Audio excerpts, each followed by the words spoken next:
Welcome to today's webinar. We've had 4 webinars this year. The Institute has on cultural change and what it looks like to engage communities in different ways. And today's webinar is really interesting. We're going to take a little bit of different tact with it than we've taken in the past. We've had 2 librarians that have gone through Harwood training that and have been applying the practice in their community that have dealt with natural disasters, unfortunately several times. And they have some reflection and learning on really what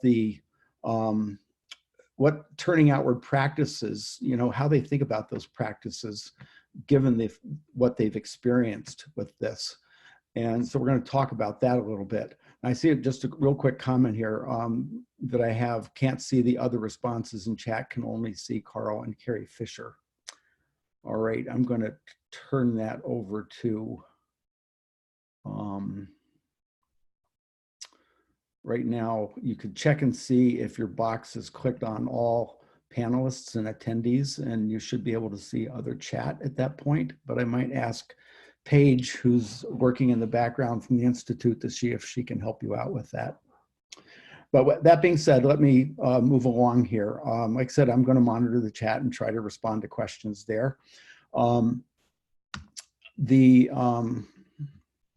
webinar, as I said, is on turning outward when disaster strikes, and it's really building sort of on the unique context that 2 of the librarians that have been doing this work really well, what they've experienced with it. And this is the last of 4 webinars that we've done this year. What we're going to cover today is just a little bit about the Harwood Institute for Public Innovation. We're going to talk about the experiences that these 2 librarians have had as they've gone through natural disaster and sort of reflected on Harwood practices and how they think about it given the experience they've had. We'll go over some lessons learned, questions, and as I said, just type your questions into the chat box and I'll try to monitor the chat and pass it along to people. And that's basically it for today. So a little bit about the Harwood Institute. I would expect that most of you here are already familiar with the Harwood Institute, but just in case you're not, it's a nonprofit that actually has its 30-year anniversary this year. And it's worked in lots of sectors besides libraries. We teach, coach, and really inspire people and organizations to solve problems and change how communities work together to get things done. As the slide shows, we've had thousands of librarians trained in this. I think that probably is more appropriate to say over 4,000 librarians. Just in the 7 years I've been doing this, or 8, there's probably that many I've interacted with, if not more. But they work in healthcare, United Way Worldwide, public broadcasting, just a lot of different sectors, and libraries is one of the sectors. And interesting, it's one of the sectors where this practice has accelerated and spread probably as rapidly, if not more rapidly, than any other. And I think that's partly due to libraries come to this work as being sort of trusted institutions, more so than a lot of other public institutions. And the idea that connecting the judgments and choices librarians make to creating the kind of community people want really rings true for libraries as sort of why they get into this work in the first place, their library work in the first place. What we're going to address today is how each of these speakers came to be familiar with turning outward, how they started to apply it, key things, what disaster did they encounter, disasters really, things that they're aware of about the relationship with the community and the disaster. How did that disaster affect what's going on for them, and how they're thinking about what their efforts look like now. So, oh, I just realized I've got my wrong slides up here. I apologize for that. So just a brief introduction. Napa County Library is wine country of California. Danis Kreimeier is the library director there. And I'm going to have her speak a little bit about how she came to be familiar with the Harwood practices and sort of what she's done with that, the disasters that she's encountered, and then speak a little bit about, how the Institute's framework have come most into play as she's faced a natural disaster, and then how their experience shaped how they're thinking about what the Institute provides. And I'm going to take you off of mute so you can do that. Okay, should be. Unmute. Okay. There you go. Well, welcome everybody. So like you said, I'm Danis Kreimeier at the Napa County Library. We have 4 branches. We are considered a rural library, even though our population centers are very compact and dense population, because in the unincorporated areas of the county, agriculture is the only use. You can't put housing or industrial. So we have a very unique flavor just for California and other rural areas. So we got into Harwood Institute through a grant for this California State Library. And I think it was maybe 4 years ago now, 5? I can't remember, but we got started on it, and over the course of time, we've done over 20 community conversations. However, we ended up having an earthquake, a mass evacuation from a fire in a neighboring county that the whole county evacuated into a town of 5,000 people. Then we had another fire, which was massive, the Tubbs fire that I'm sure you were familiar with 2 years ago. And then in between, there was a little bit of flooding we had, and unfortunately, we've also had a mass shooting at the Veterans Hospital. So we've had quite a lot happening here in Napa County. And so what we found is the turning outward practice, it seems to be cumulative. As the more we turn out and the more things happen, the more it just builds and builds and works into this really great synergy in terms of now we are so embedded in the community, they know to turn to us first. So just talking about the earthquake that happened about 4 years ago, and earthquakes are fast and recovery is slow. So it was an interesting time because a lot of our county offices were unable to operate because the sprinkler systems exploded and rained on everything. So the day after the earthquake, we had the public defender in the team room, their whole department, and the district attorney was in the community meeting room because they had court the next day. So we were able to be turned outward for our own county departments, as well as for the public in general. During the fires, we had, there was no TV, no phone service, no internet, everything had burned down. So there was really all those natural ways that people get their information wasn't available to them. So we became the information center in the library. And because we did have internet access and power, we were lucky in that way. So we would put up charging stations, we had breathing stations, handed out masks. So really we're meeting the needs of the people who are coming in to get them that information, helping them sign up for Nixle, which is a text message alert. And we also sign people up for the Red Cross Safe website so you can find out if your loved ones are safe. So all this has just been, the public has now, because they knew we were a place to come, they have discovered us and they're just coming in all the time. During our last power, Public Safety Power Shutoff, PS. We're actually in the midst of one right now in the county. County's lost power. Fortunately, here at the library, we still have power. During the very first one, we had 92% increase in our door count of people coming in the door. And we had over 600% increase in internet usage on our Wi-Fi. So people knew that this was the place to come to connect, to plug in, to recharge not only their devices, but also themselves. So do you want to show the questions? So I think how the frameworks have come into play is because we've been turned outward towards our community. When the disasters strike, we immediately go into the what can we do, how can we help mode, and all the staff is hands on deck, totally supportive and behind it.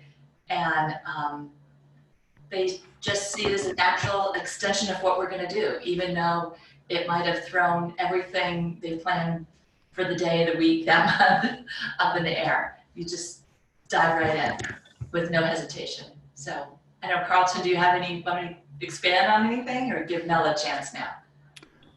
Well, I'd like to see if anybody that's in the participant in the chat box has any questions first. And I want to apologize for getting the wrong slides up there, but we're into the right set of slides at this point. So anybody that's in the attendees have any questions, feel free to just put them up here. So Danis, one of the things that I think about with this is there seems to be, and you have to tell me if this is wrong, but I've observed sort of an added sense of urgency around this approach to working because of what you've experienced and and sort of the way you've been in touch with the community. And I'm just wondering if you could speak to whether that's actually a thing or not and sort of what caused that to happen. Well, I don't know if urgency is the correct word, but I think it would be validation. Mm-hmm. So that by doing this work and seeing the results and the response from the community, like I said, it builds. So now it's just the way we do things. And the nice thing, one thing that happened is when the county went out to do their strategic plan, we had all these community conversations that we've already had, and we shared that with them. So now it's getting out into the county government structure in a, not in a formal way, but they come and they see the library and what we're doing. So we're working with Health and Human Services. We're putting on a program at the jail where the inmates can read a book to their kids. We're going to video it, and then the kid gets the book, and the custodial parent has the video of the incarcerated parent reading. So that wouldn't have happened in the past, to have that connection between all those different county departments. Mm-hmm. And so in terms of urgency, is I think maybe because everything seems urgent nowadays, because every time you turn around, there's another disaster. Mm-hmm.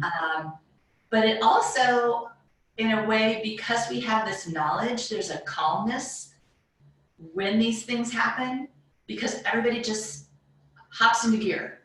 We know what to do. It's like everybody knows, okay, it's disaster day. Uh-huh. So when I got into the library today, they were already setting up charging stations, moving things around, rearranging programs.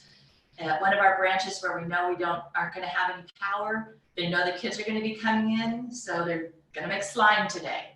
So it really allows them to be very nimble and not fixed in stuck in a fixed idea of this is what we have to do because that was planned for today. It's like, nope, we could just change the rules. We could do something different that really meets the needs of the community.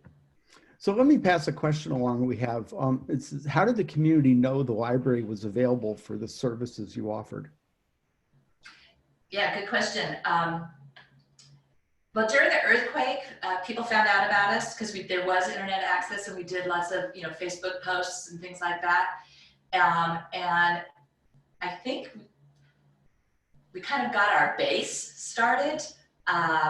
We ended up with more people on Mixel than there are actual residents in all of Napa County. So messaging was going out, our Facebook posts were going out. So people connected that way.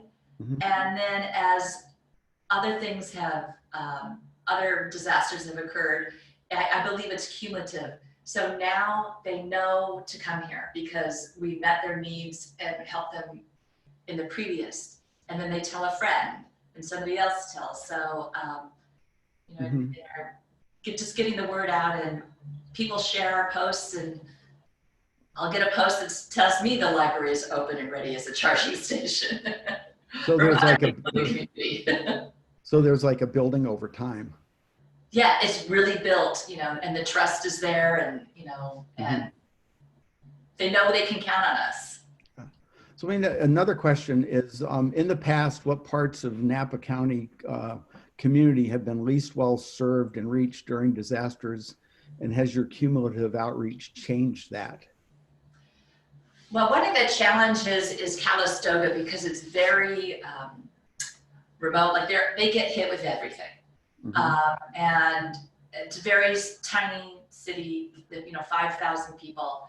And it's also probably about 50% Spanish speaking. So that is one of the challenges, is reaching that community. So we now have all our staff is bilingual at that location. And they go out into the community and do story times at the Head Start, you know, in the apartments. They don't do it at the library. So that is more of a challenge, but you know, we're really starting to see the change when during the last power outage, every single chair in that little tiny library had a kid in it, and there were kids sitting on the floor. So because school was closed for a whole week, but we were open during the day for them, and they knew that. So that's pretty awesome. I hope that answers your question. Yeah, I have another question for you. Do you have a sense of whether engagement is sustained after the immediate disaster needs are met? Or in other words, has engagement with the library in non-disaster times grown cumulatively as well? I believe it's grown cumulatively. We see our program attendance, people coming in the door. What the nice thing is we see a different new faces, not the same old faces. So people discover us who might not have used us before, and now they know to come in. So it is cumulative. And then of course, once they get here for, you know, to charge their cell phone, they also see our bike branch in the lobby, and they see that we're having a Paint Like Frida night, and you know, they see all the other things that we offer. So of course, we get them signed up with a library card, and use that opportunity while they're sitting there charging their phone to show them all the online services that we have. So there's now a connection and a relationship. Okay. Now I've got another question for you. They're just coming in here. How have local government and first responders connected and partnered with the library in disaster and recovery? Yeah, well, they know that we can be the place to connect with the community for communication. So that's where they see our role. So we're the communication center, and even if that means putting up you know, flyers and maps of the fire, mental health. We had the mental health department come during the fires, and they were embedded in the library here to help people. So we're all in on all the lists of notices that go out. And this morning, before I even got here, they were already asking about our charging stations, because they're going to put that out in their all their communications of places where people can go. And then also that built after we had the DA and the public defender in the library for about almost 3 months while their offices were getting rebuilt. You know, that is a great connection, because they see what we do, and you know, our patrons were their clients, were their perpetrators. So and they see that connection in the community where people are at, so they're more inclined to think of us. And partner. Health and Human Services, we partner now all the time with all sorts of initiatives. Mm-hmm. So I had one other question. And participants, please feel to ask whatever questions you have here. But I have one other question. I know that you have a close relationship with county government, and you've done a credible job of really sort of sharing what you learned in the conversations that you did in the community. And I'm just curious, have you noticed that other aspects of government have acted in a different way than they might have acted otherwise without, you know, having the public knowledge at hand? Well, I think a good example of that was the strategic planning process that the county went through. In the past, strategic planning was just thought of as, let's get a list of things to do, you know, a checklist, and that's our strategic plan, and here's our 3-year plan, and all the stuff we're going to do.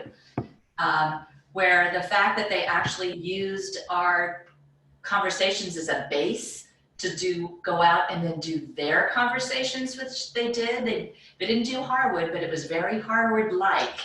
Mm-hmm. It was, and they did, I think, about 15 conversations of their own, you know, community meeting groups. I don't think that would have happened. Oh. Another thing that's happening now is we're really having some more meaningful conversations at the county level on diversity, equity, and inclusion, and what that means. And it's a little bit safer now to talk about it. So, and that has changed, but that's still at a really high management level of really looking at that and looking at it through the lens of our, the people that we serve and our constituents. So did that come about because the county decided to go out and engage the community? Yes and no. I think a lot of it is driven by the work that we've done here, and also in Health and Human Services. You know, that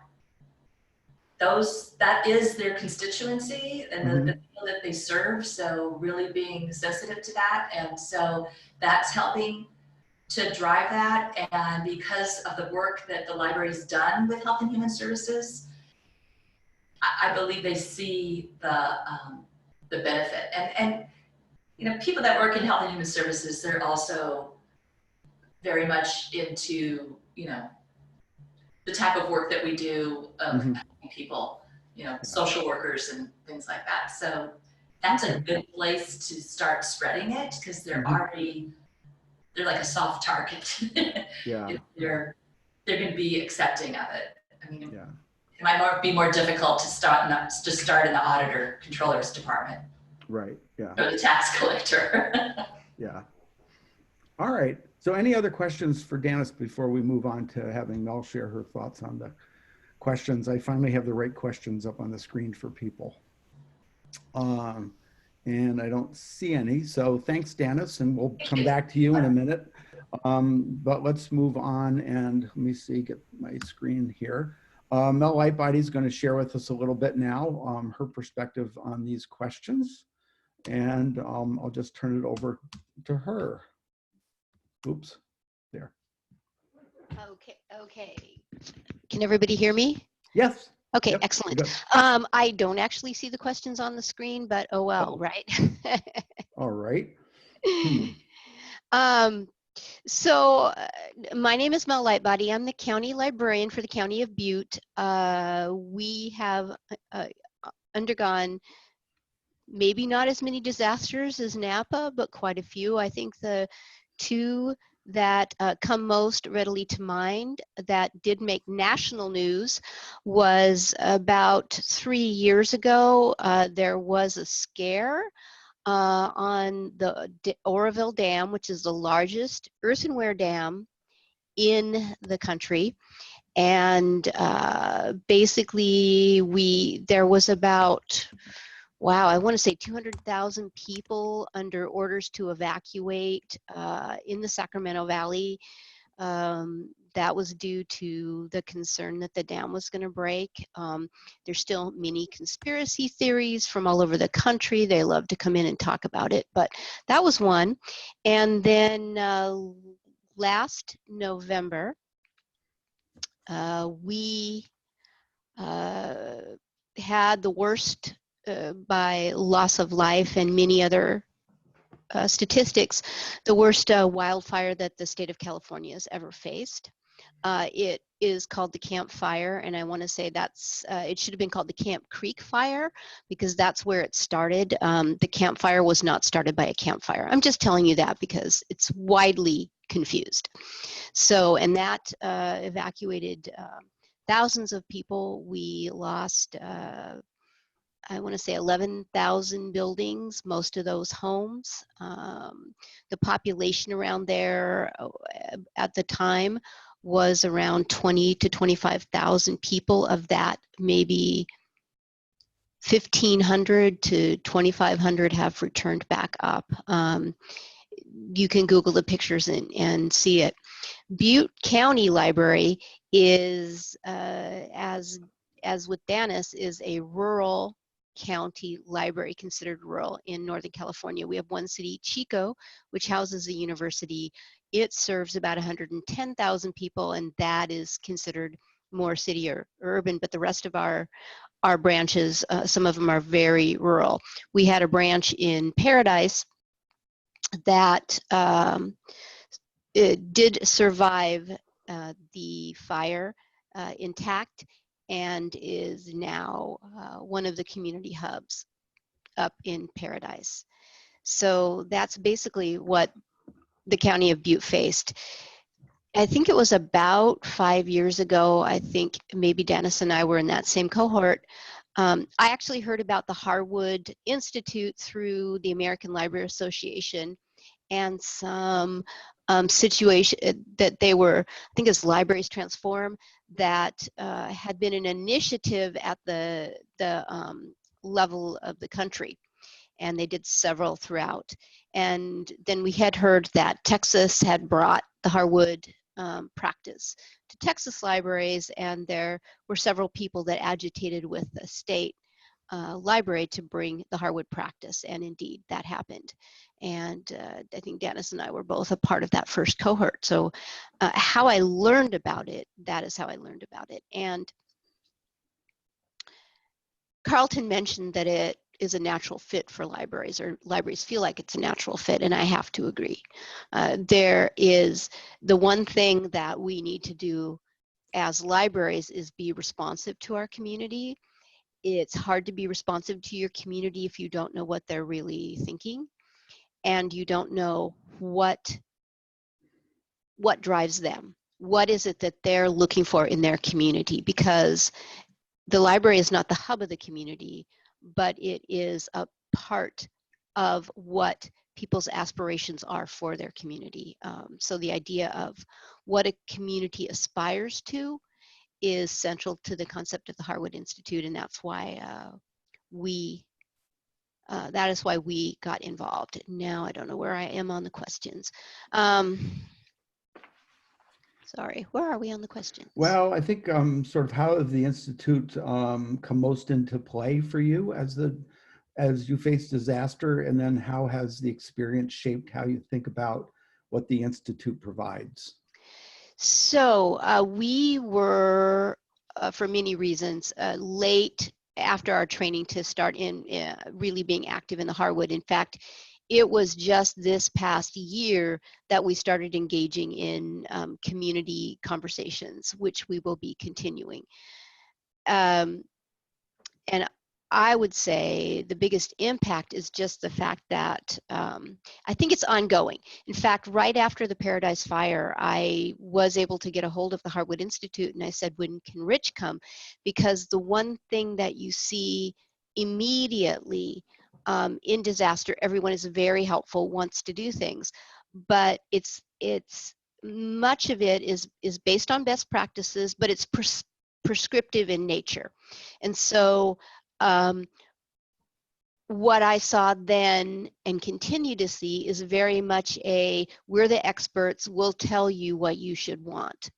And I think that is not a bad way to go about it, but then it's a matter of you getting the community to align with you as opposed to you aligning with the community, if that makes any sense. So what the Harwood brought, I think, is more of the part of, for us as well, is how can we align with what the community wants to be, and in a positive way forward, as opposed to a, this is what we're going to do and you should go a long way. And so throughout this past year, we have increasingly learned what it is our community wants and needs, and then we are now aligning our services to that. Probably our biggest takeaway was we serve the people we serve quite well, but there are many communities we don't serve well.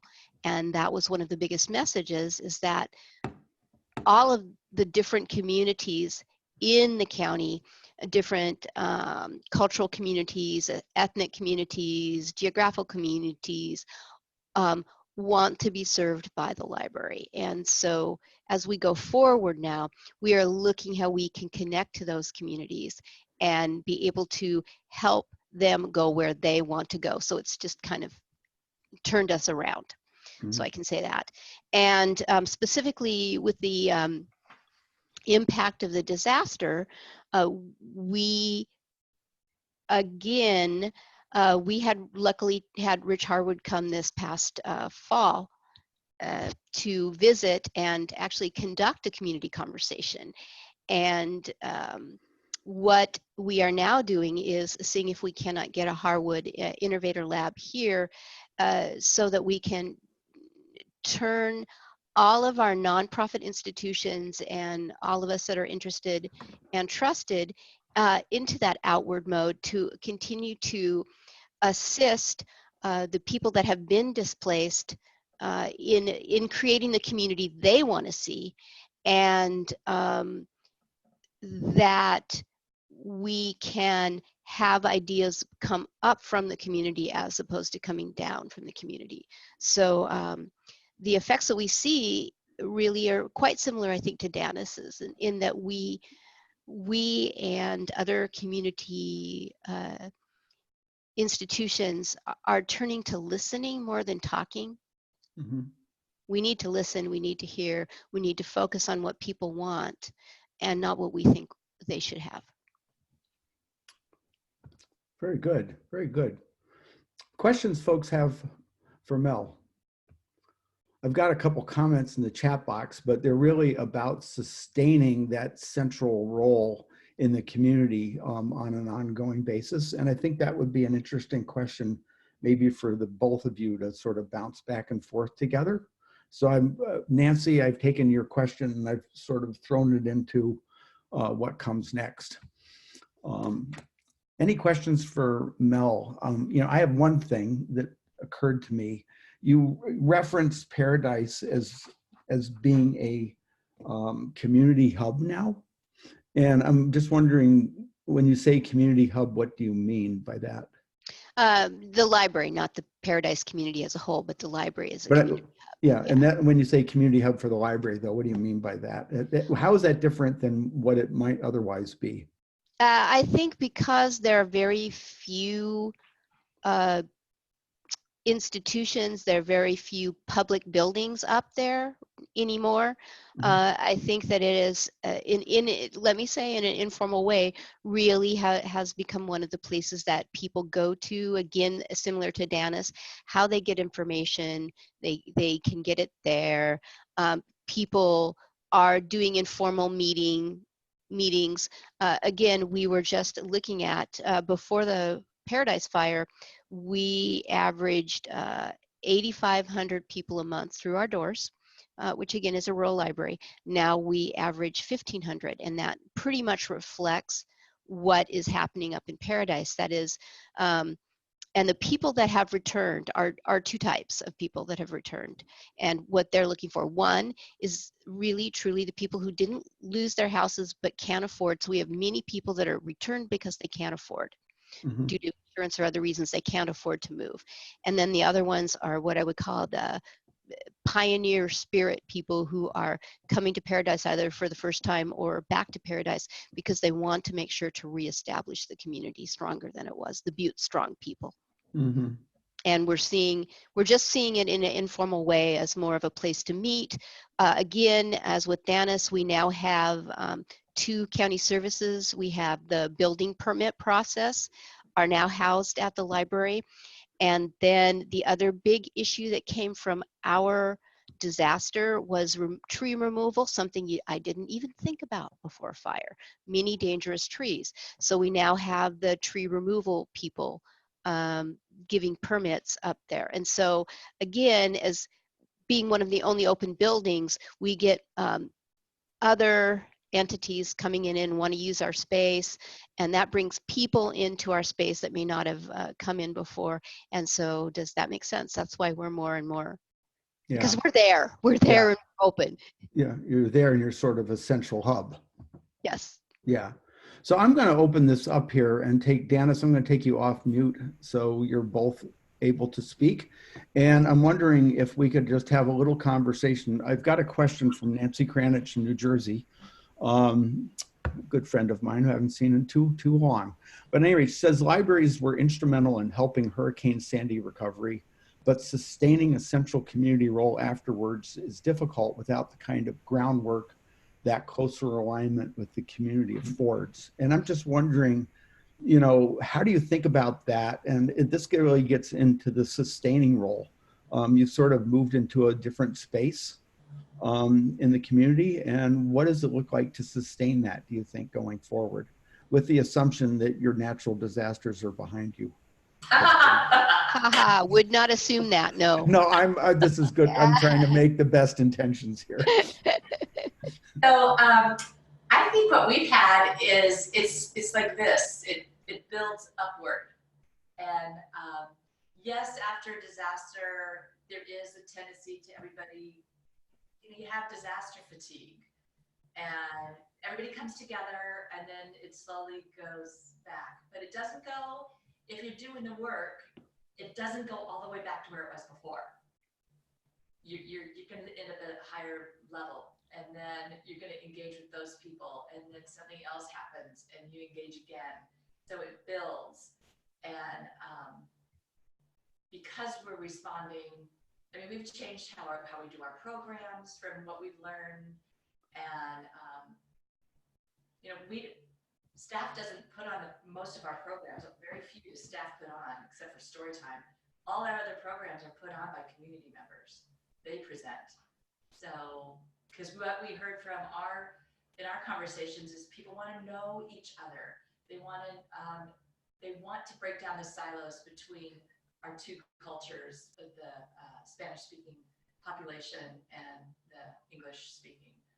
And so we try to do as many things we can bilingual. So it just, yeah, you're going to have a little bit of that slump, but then it doesn't go all the way to where you were before because you've laid the groundwork doing the work. What do you think? Okay. Well, do you have thoughts on that? So sort of sustaining that community role? Well, I think it's going to be interesting. For one thing, we're still very much in the learning process. We're rolling out a strategic plan. Our strategic plan includes more community conversations, obviously, to continue on. I think where the role fits more naturally is recovery from the campfire will take years and years and years. And as one of the few services and institutions up there right now, I think I'm not as worried about sustaining it up there as down here. But for the rest of the branches, I think that the only way we're going to sustain it is to keep reaching out and keep listening and keep bringing to build so what I really think we need to do to sustain is to continue to build relationships with other community partners, with other people who share the vision of Harwood. So that's why the number 1 step, I think, for us is getting more community nonprofits and organizations involved in the Harwood practice, because I think that will build an initiative and a movement. And as we continue to be involved in that, I think that as long as we're at the table, there will be some sustainability. If I'm understanding sustainability of the Harwood practice or sustainability of the community's interest in libraries. Well, I'm thinking about it. The way I'm thinking about that question of sustainability has to be the library now in your communities, if I understand correctly, it's almost like it's occupying a different space than it used to. And it's kind of like, what does it look like going forward for that to continue? Yes, yeah. So engagement in two ways. Engagement with other community organizations, I think, is going to be key to that. And then continued engagement with our communities and reflecting what it is our communities want. Mm-hmm. Yeah. All right, so let me see if there's any other questions here. I don't see any right now, but let me come back to a comment here in just a little bit. But so like, what are one or two things that you would want others to take into account about the potential of libraries being turned outward if they're facing a disaster? I will start by saying, if I had one thing that I wish I would have done, let me start with that. And that is, I wish we would have been active in the Harwood practice before the disaster.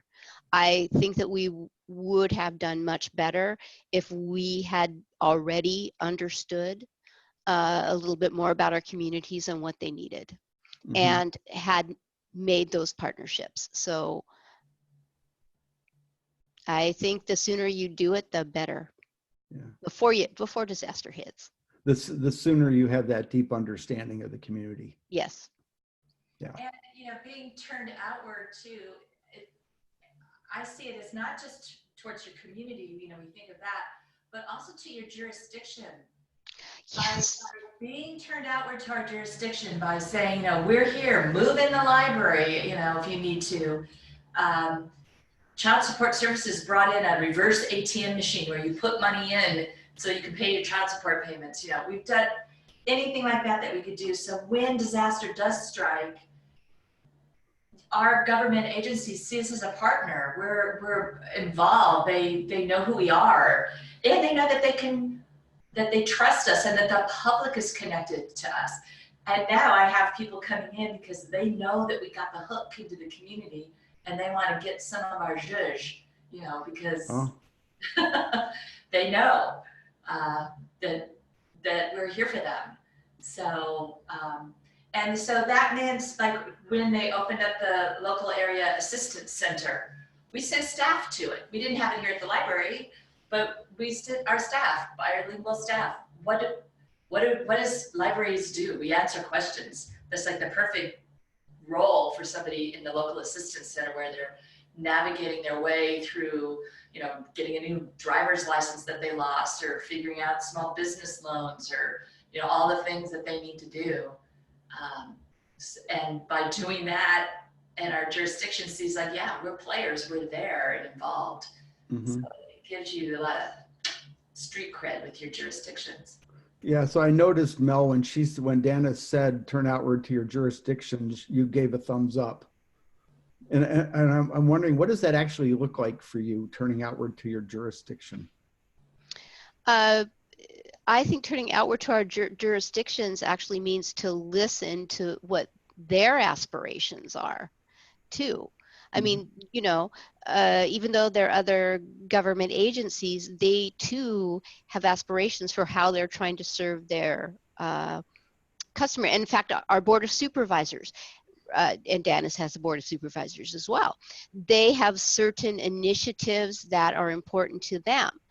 And as we listen to them and align what we're doing with what they're trying to do, that increases, well, cred if you will, but it certainly increases natural partnerships with, right?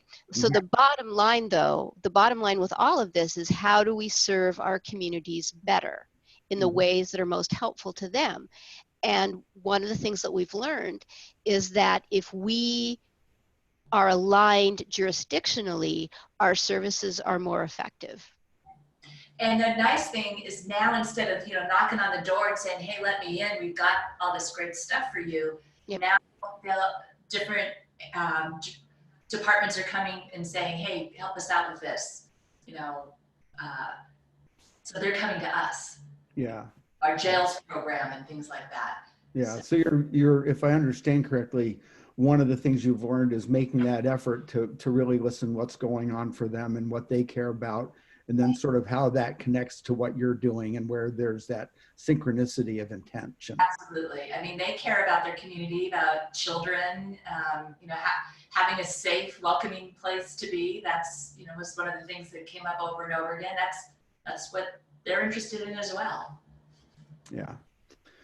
So let me, you're sort of getting into the second question here about what did your experience teach you that you believe is relevant to all libraries striving to be more turned outward? It sounds like that jurisdictional one is one thing. Yeah. Anything else come to mind? Well, you go. I have found that our partnerships are more real and deep, and we've let partnerships go that are superficial. We probably, we work really well with LGBTQ connection, and that relationship has just gotten deeper and deeper. In fact, they went to YALSA and put on a program, and they came with us. And so I think that's really the key. So now, instead of just trying to partner and force it to fit, because we should be partnering with them, now we really look at that and are more strategic, and then those partnerships are meaningful. So that's led to different partnerships then. The master gardeners in the library are like buddies now. Okay. For us, I believe that we're more involved in neighborhoods. Oh. So I think we're still, ramping up towards that. But now through the Harwood practice, we have connections into neighborhoods. For instance, summer reading program, which most libraries have, we looked at and saw, we had people put down the schools that were represented. What school you went to was a part of our application for the summer reading program. And that showed us where we had an impact, where we were seeing, many people from the school, from that particular school or school district represented, and where we weren't seeing as many. So that's not Harwood, that was just, stat gathering. But what we have, I feel, do better at is, in fact, reaching out to different neighborhoods through that. And I have to say that through Harwood practice specifically, we have a library advisory board, which is an appointed board by the Board of Supervisors. We have the most diverse board that we have had in the 8 years I've been here. And the reason that we have it specifically is that we showed up in those neighborhoods and had community conversations, and people spoke up, and people said, I want to be involved. I'm interested. What can I do to help the library? Oh. So that was wonderful, and that wasn't one of our goals, but wow. It was a byproduct of going out and engaging with people. Yep. Very good. Yeah. I think this is where the 3 A's just come in so hard. Is because, being authentic, being the authority, because we know our communities, and being accountable. And that creates the trust. And I think that having that core strength is so important. Yeah. Yeah, my observation from libraries is that that resonates so strongly with people in the community when you act with those 3 A's in mind. It's kind of like there's a hunger for organizations that demonstrate that. And I think the authenticity, they know that we care, they know that we're here for them, and that makes it thrive. Yeah. So questions, anybody, any of the attendees, if you have questions, feel free to chat them, put them in the chat box here, and we'll pass them along. I've got an observation from Nancy Kranich that there's a book, Palaces for the People, and the author compares two parallel communities in Chicago after disaster, one with and one without social infrastructure, and the huge difference it makes. So there's a plug for a book, Palaces for the People. Any questions from folks? And do have one question. Do the other organizations in your jurisdiction now include you in their disaster planning efforts? Yeah, she does. Danis has. Danis is very embedded with other organizations, us not so much. Yeah, well, I mean, in our jurisdiction, you know, the EOC, the Emergency Operations Center, during the earthquake, I worked on communications there. Now staff has gone and manned that during any disaster. We've had, you know, training, and you know, they immediately call when there's something like this going on, like we're having right today, and say, "Are you going to be ready for all the people coming in for the charging stations?" So, Yeah. and they use that in their FEMA reports going back. It's like, how many people did we serve? So we keep track of all that, and then that helps for reimbursement and hopefully for other grants, things that they are applying for, recovery grants. We're now talking about putting in generators, and I think we would have been forgotten or not seen as a vital resource. And now we'll probably be getting, you know, generators at all our locations so that we can keep business operations going during disasters, because they were part of that business sustainability resiliency. That's sort of a good example of the library moving from nice to necessary. Yeah, absolutely. Questions for people. Let me see, I have one thing here. Our city emergency management team includes at least 7 people from our library. We primarily cover communications via the Joint Information Center. So yeah, I'm not sure who that person is, but maybe they could type that in the chat box and I can give. Yeah, that's what our role is as well. I mean, that's what we do, answer questions and give that information. So it's a perfect fit. Okay. Any other questions from the people that are participants here? That was from Janesville, Wisconsin, that comment. From Renee Butte in Janesville, Wisconsin. They're part of the city emergency management team. All right, any other questions from folks? Let's see, would you advise the libraries to create a survey to the public which would ask them what services they would like to see the library implement in their community? I'm going to just make a comment, and that is, I think surveys are fine, but I think that you get a lot more information from the face-to-face community conversations that you have, things that the back and forth, I think, sparks ideas from both the staff and the participants. My experience is we also did a survey with as a part of our strategic plan. We did both the survey and community conversations. The survey that we did basically was nothing surprising in terms of 80% of what they want you to do, you are doing already. They're just not aware of it, but you're doing it. And for us, the other 20% this time is how do you get rid of the homeless out of the libraries? The homelessness is a societal issue here in California that is needed to be dealt with on a large scale, larger than the library. But that's what we found. Not a lot of new information from surveys, but we did find new information from community conversations, if that makes sense. I would like to tag on to that, because the beauty about having the community conversations is you find out what the aspirations and the interests are for your community. When you ask people what you want from the library, they're going to say more books, more hours, more story time. But when you know what they don't know what we can do. They don't think that we're going to do, you know, a Paint Like Frida night or, you know, have a community altar for Dia de los Muertos. That's not what they're thinking. And they're not going to ask for that. So by knowing your community, you go, oh, that's what they're interested. We'll do that. We heard that they want to have more outdoor, you know, activities. So we now partner with the Audubon Society and we do the bird watch. And we got binoculars and we go out and do the bird count every January. And recently we partnered with the Massner Gardeners and we did a tree identification, like bird identification, except they went out to the community around our library and identified trees.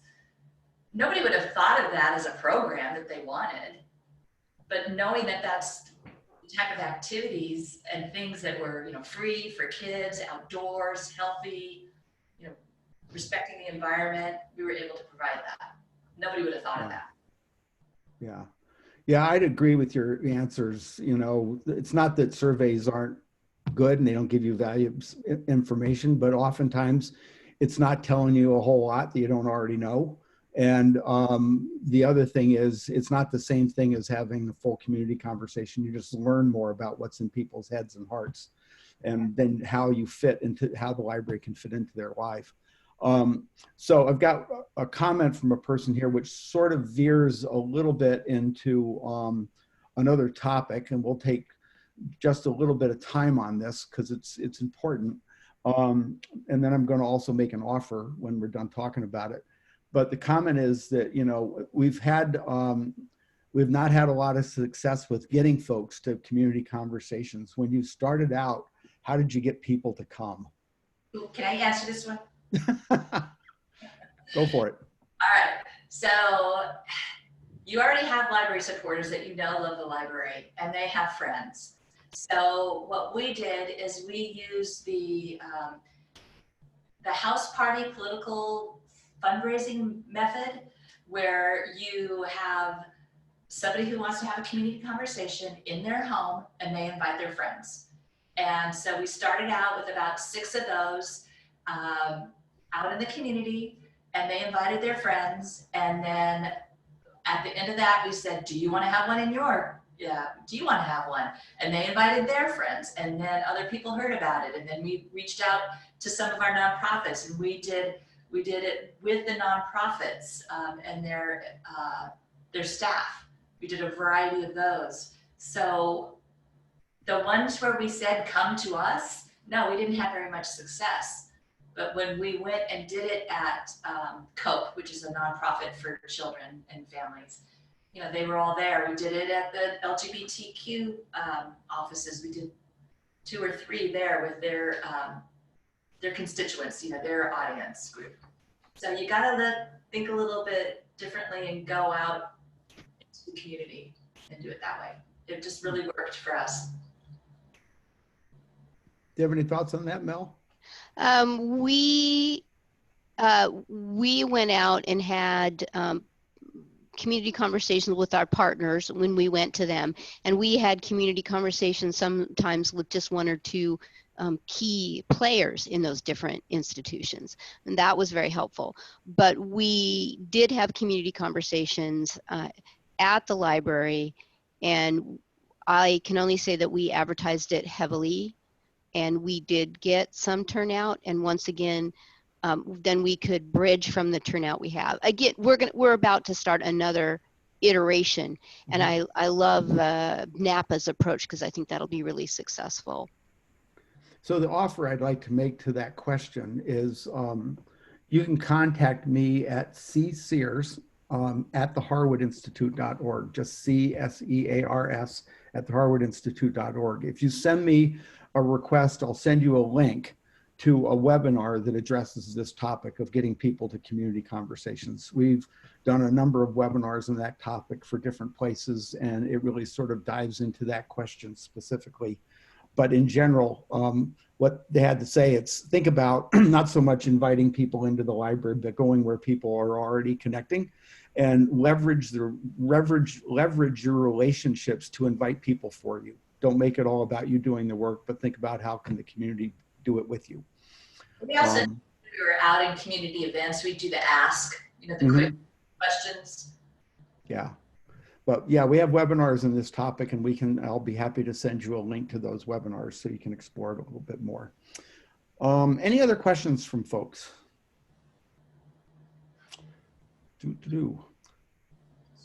So one other thing I just want to draw your attention to is we always like to end these with options for moving forward. And, you know, there are a number of resources that you can look at on the Institute's website, which is listed here, the harwoodinstitute.org/libraries. I don't have any upcoming training opportunities at this point, but there are always virtual labs coming up. There are in-person labs. There's different kinds of training that the Institute does. So I would just stay connected with the harwoodinstitute.org libraries for that. Rich Harwood is on a national speaking tour.